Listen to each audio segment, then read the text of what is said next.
What is the situation then during the Reformation? I don't know how much you're know about the history, but from like the historical perspective, what was the situation of an English man or woman who was also a Catholic? How did they navigate this kind of situation?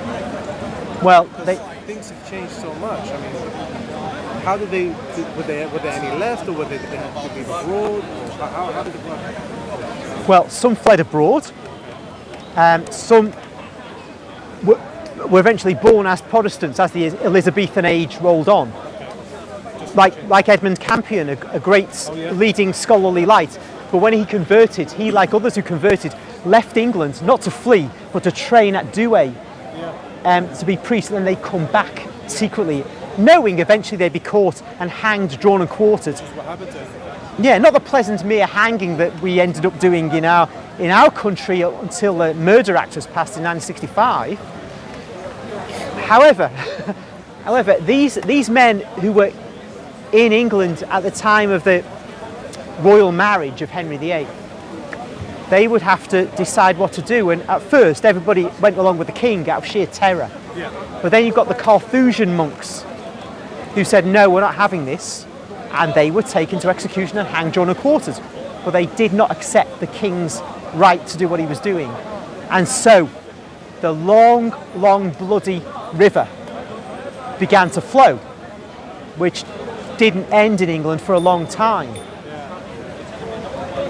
Other Englishmen accommodated themselves to this new regime, and accommodation was dizzying. Eamon Duffy talks about how you become a Henrician Catholic in his reign. Then when his son Edward becomes king, and Edward VI in his short reign, you then become more Protestant. Then when you get Queen Mary, she is like bringing the Catholic faith back. So you then become fully Catholic again, and all the Protestants have to hide. Then she dies without issue. Philip of Spain returns to Spain, so there's no military threat for the Protestants to worry about, and so they bring back Protestantism, and again the Catholics have to switch again and convert. And of course during Elizabeth's reign it becomes harder and harder because the Pope maybe makes a tactical error in declaring the Queen an outlaw, and so that means any king can invade England and topple her. That then makes being a Catholic treason, and thus the screw turns for the Catholics of England.